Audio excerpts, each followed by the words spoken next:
స్వచ్ఛమైన నాణ్యమైన గౌదర్పార్ పూజా ఉత్పత్తులు www.gaudarpar.com ద్వారా ఆన్లైన్ లో ఆర్డర్ చేయండి. మీ ఇంటిని దేవాలయంగా మార్చుకోండి. నమస్తే రమగారు. నమస్తే జయ. రమగారు, భక్తుల కథలు చెప్పుకుందాం. ఈసారి రాజు భక్తుడు రాజు. ఓహో, రాజభక్తుడి కథ చెప్పుకుందాం. పూర్వం ఒరిస్సాలో ఓఢ్ర దేశం అని రాస్తారు. సాత్వికుడని ఒక రాజుగారు ఉండేవారు భువనేశ్వర్కి. అయితే ఇప్పుడు ఆయన ప్రతిరోజు జగన్నాథ స్వామి దేవాలయానికి పాదచారిగా వెళ్ళి స్వామివారి నైవేద్యం అయ్యాక మొట్టమొదటి ప్రసాదం తీసుకుని వచ్చేవాడు. మహాభక్తుడు. ఎంత భక్తుడు! మంత్రి, సేనాధిపతి, దండనాయకుడు, అంగరక్షకులతో పాటు అందరూ నడిచి రావాల్సిందే. ఓకే. అందరినీ నడిపించు తీసుకొచ్చి ప్రసాదం పుచ్చుకునేవాడు. మహానివేదన అయ్యేదాకా నిలబడేవాడు. అంతా భక్తుడు అనమాట. అయితే ఒక్కసారి ఏమైందట, ఈయన మహానివేదన సమయానికి వచ్చేసరికల్లా వాళ్ళ అలంకారానికి కొంచెం ఆలస్యమైతే వాళ్ళు ఏమన్నారు, స్వామి నివేదన చేసేటప్పుడు భక్తులందరూ ఉంచోకూడదు, అక్కడ కట్నే వేస్తారు కదా, తలుపు బయట ఉండాలి. ఎంతసేపు నుంచుంటారు, మండపంలో కూర్చోండి అని చెప్పి మండపంలో ఈయన మండపం వైపుకి వెళ్ళాడు.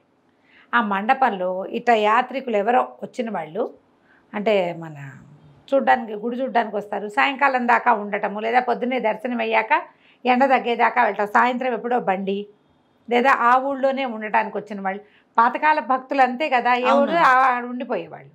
మండపంలో నలుగురు ఇది ఆడుతున్నారు, దాడి లాంటిది, అది ఏమంటారు అదే ఇట్లా వేస్తారు కదా, బాచికలు ఆడుతున్నారు, వేసుకుని ఆడుతున్నారు.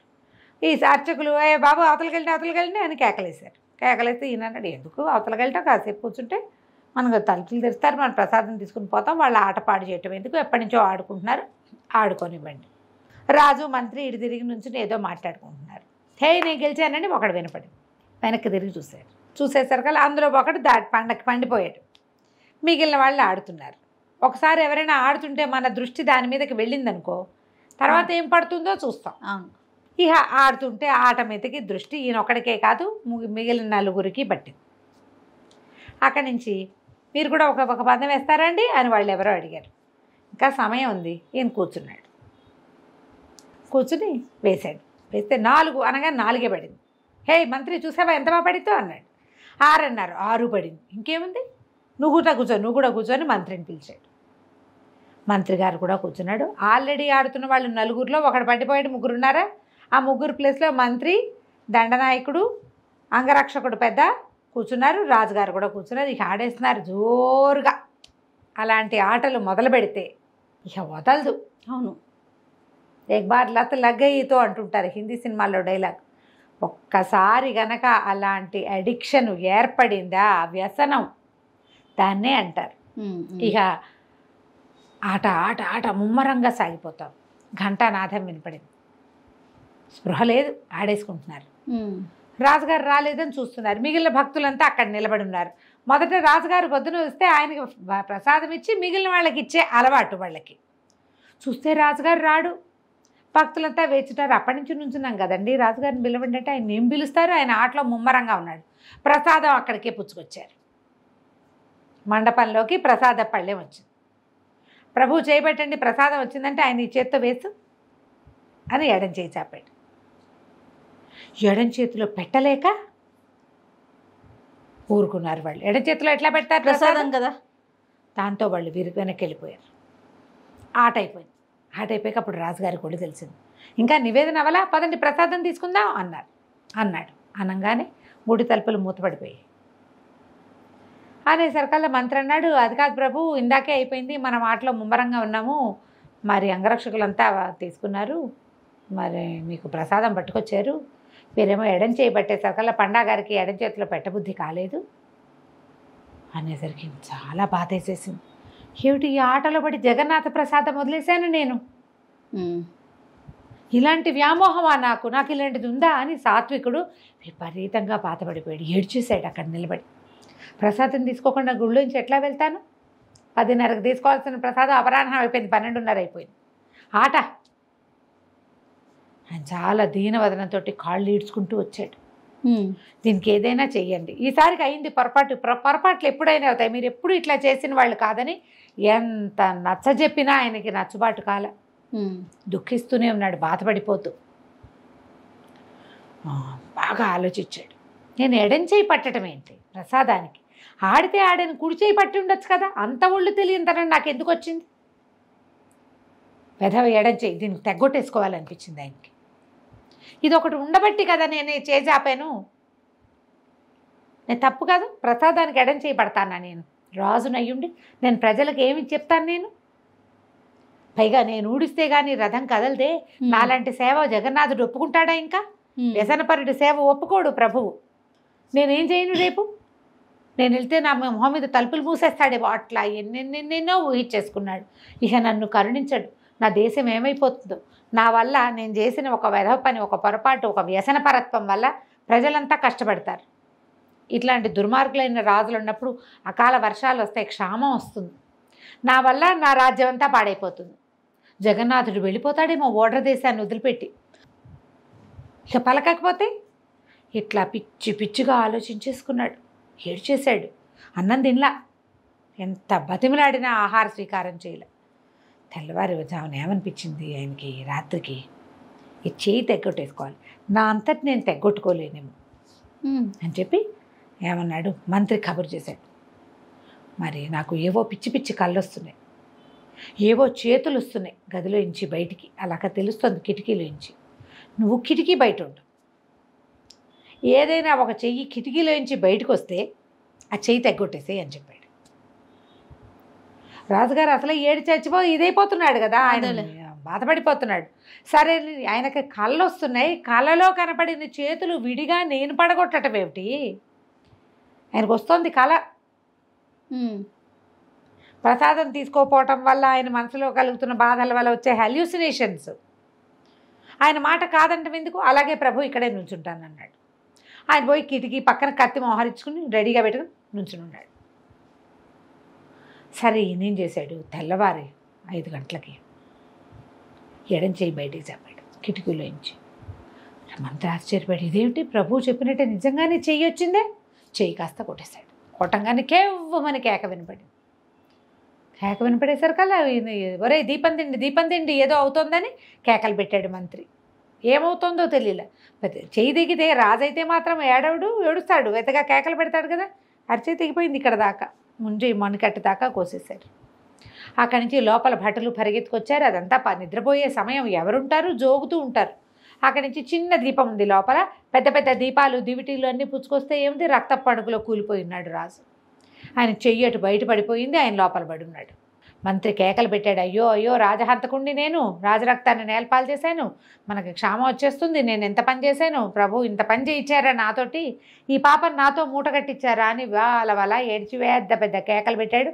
ఈ కేకలకి మొత్తం జనం అంతా చేరారు, ఆడ మగ పిల్ల మేక మొత్తం సైన్యం, చుట్టుపక్కల ఉండే అంగరక్షకులు అందరూ వచ్చేసారు. రాజు నెత్తుటి మడుగులో పడి ఉన్నాడు. ఆయనకి ప్రాణాపాయం ఏం జరగలే, చెయ్యి ఇక్కడ తెగితే ఈ నర్వు కట్ అయిందంటే ఎంత నెత్తురిపోతుంది. అక్కడి నుంచి వైద్యుడు ఎక్కడో దూరంగా ఉంటాడు. ఇక గుర్రాల మీద పోయి ఆయన లాక్కొచ్చారు, కట్టుకట్టాడు. అక్కడి నుంచి మంత్రి బాగా దుఃఖించాడు. నాతో ఇంత పని చేయించావా నువ్వు, ఏనాడైనా కత్తి పెట్టిన వాడినా, నీకు కల వస్తుందని నుంచున్నాను ఇక్కడ, నాతో తరిగిచ్చావు అని బాధపడ్డాడు. ఆయన మా రాజుగారి లెక్క ఏం చెప్తాడంటే, నేను క్షత్రియుడిని, నువ్వు బ్రాహ్మడివి, క్షత్రియుడు చేయవలసిన క్రియలన్నీ బ్రాహ్మడితోటి చేయించవచ్చు. ఒకవేళ నేను ఒక 10 రోజులు ఊళ్ళో లేకపోతే నా బదులు నిన్ను రాజుని చెయ్యొచ్చు. నువ్వు సర్వసమర్థుడివి, నా చేయి నేను నరుక్కోలేను కాబట్టి నీతో నరికిచ్చాను, అది నువ్వు నరికినట్టు కాదు, నేను నరుక్కున్నట్టే. ఎడం చేయి నరుక్కోలేక మన వల్ల కాదేమోనని నీతో చేయించాను, నువ్వు ఏమీ బాధపడద్దు అని బాగా ఓదార్చాడు. ప్రజలంతా అల్లాడిపోయారు. అసలు మొత్తం రాజప్రాసాదం అంతా గగ్గోలెత్తిపోయింది. తెల్లవారింది, రాజుకేవో ఉపచారాలు చేశారు, మందులు పోశారు, అవి దీనికేవో పసరు రాసి కట్లు కట్టారు. ఆ తెగిపోయిన చేతిని తీసి జాగ్రత్త పెట్టారు, పాతి పెట్టద్దు, అవశేషం లాంటిది అది. అక్కడి నుంచి ఆయన అన్నాడు, ఆ చేతిని పల్లకీలో పెట్టండి, పదండి జగన్నాథ దర్శనానికి వెళ్దామన్నాడు. ముందు రోజు ఆ పని చేసి మర్నాడు ఈ పని చేశాడనమాట. పల్లకీలో తీసుకుపోయారు. అక్కడి నుంచి ఈయన బయట నుంచున్నాడు. జగన్నాథుడు నన్ను రాణిస్తాడో రానివ్వడు, నా చేతిని తీసుకెళ్ళి ఏ చెయ్యి అయితే పాపం చేసిందో అది వెళ్ళి జగన్నాథుడి గుమ్మంలో నుంచుంటుంది. ఆ తలుపు దగ్గర నిలబడాలి ప్రసాదం ఇచ్చే వేళకి. అక్కడి నుంచి సరే ఆ పల్లకినేమో ఆ తలుపు దగ్గర పెట్టారు. రాజుగారేమో ధ్వజస్తంభానికి యువతల నుంచున్నాడు. నన్ను లోపలికి రానివాడు. ప్రజలు కొంతమంది లోపలికి పోయారు.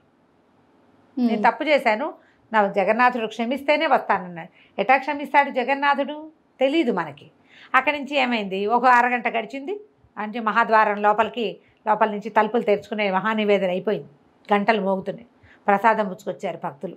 మన పండాలు పూజారులు ఉంటారు కదా, జగన్నాథ ప్రసాదాలు ఎన్నో చెప్పని పోగు చేస్తారు. ఆయనకి ఎన్నో ప్రసాదాలు ఎంతో వండుతారు. అవన్నీ పళ్ళెం పుచ్చుకొచ్చారు. రాజుగారికి ప్రసాదం ఇవ్వకపోతే ఆయనకు రోజు ఏం అలవాటు, ఇట్లా దోశలు పెట్టడం అలవాటు. కుడి చేయి చాపుతూ అలవాటుగా రెండో చేయి కూడా చాపేసాడు, ముండి చెయ్యి.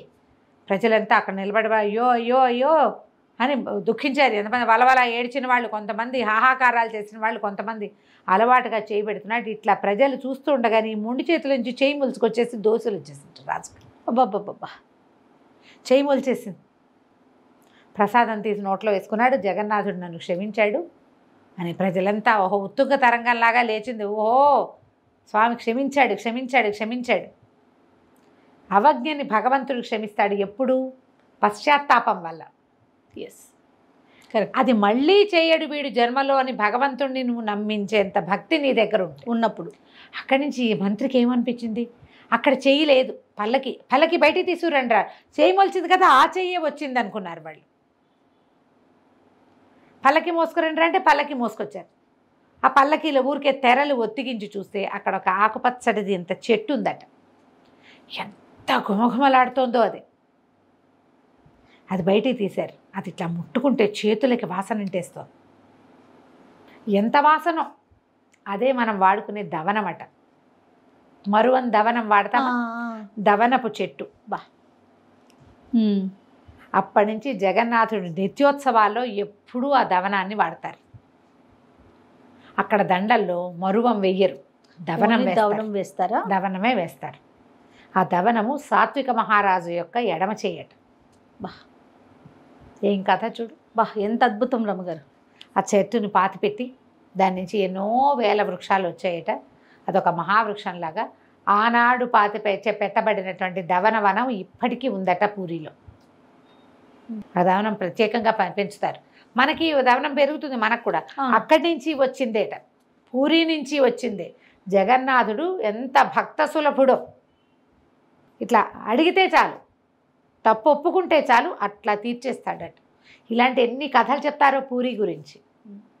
ఏమైనా కాయలు అవి పళ్ళు పెట్టాలనుకుని, ఎవరైనా నివేదన చేయాలనుకుని డైరెక్ట్గా స్వామికి నివేదన చేయకపోతే అది తినడానికి మనిషి వచ్చి తింటట. అక్కడ